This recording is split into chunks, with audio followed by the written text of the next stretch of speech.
Hey everyone! So you live in Spanish Fort, you've got a great dog, and you want to find a trainer to help them be their absolute best self? Well, you've come to the right place. We're going to break down exactly what to look for right here in our area.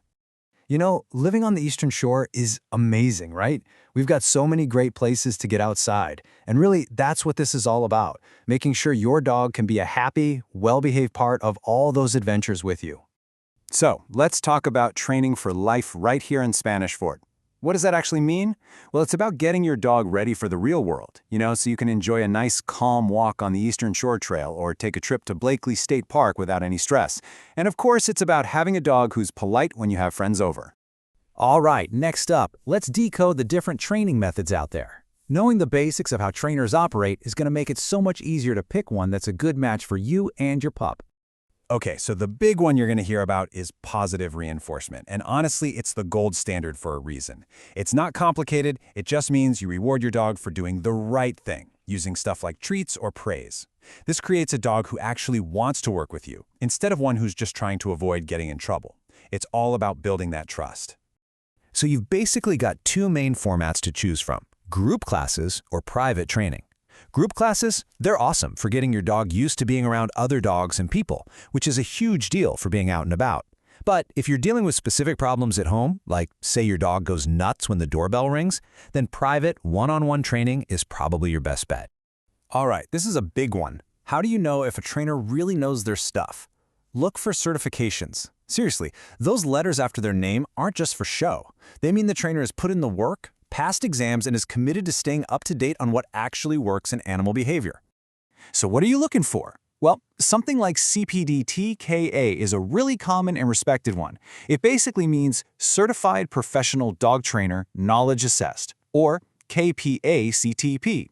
Seeing those means you're dealing with someone who uses modern, humane methods. Now, if your dog has more serious issues like a lot of fear or anxiety, you might look for something like a CBCCKA or a certification from the IAABC. Those show a deeper level of expertise in behavior.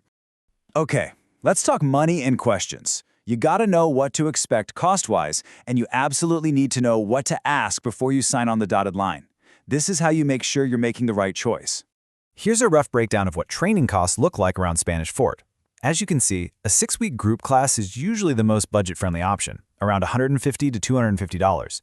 Private lessons will run you a bit more per hour, and then you have board and train programs, which are a much bigger investment because they're super intensive. A little tip: if you're going the private lesson route, definitely ask about packages. They can save you some money in the long run. All right, screenshot this if you need to. This is your pre-hire checklist. Do not hire anyone without asking these questions. You want to hear them talk about their philosophy, and hopefully it sounds a lot like that positive reinforcement we just talked about.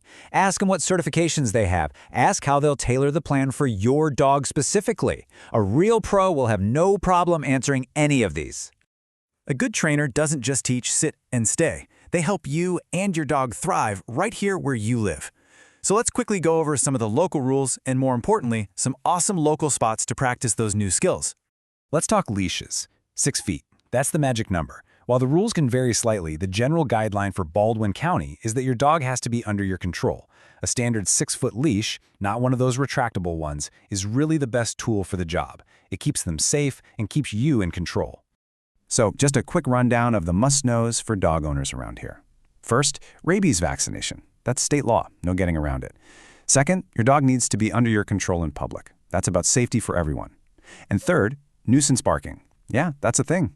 Being a good neighbor means working on that through training. Okay, the fun part. Where can you go to practice? Well, the Spanish Fort Dog Park is perfect for working on recall. Getting your dog to come back to you in a safe fenced-in space. If you want a bigger challenge, head over to Blakely State Park. The trails there are full of real-life distractions, squirrels everywhere. It's a great test. And for just perfecting that nice, relaxed walk, you can't beat the Eastern Shore Trail. So the question is, where are you and your awesome, well-trained dog gonna go first? Finding the right trainer really opens up your world. Think about it: stress-free walks, relaxing at an outdoor cafe, or just enjoying a calm evening at home. It makes everything better. Good luck on your training journey. You and your dog are going to have some amazing adventures together.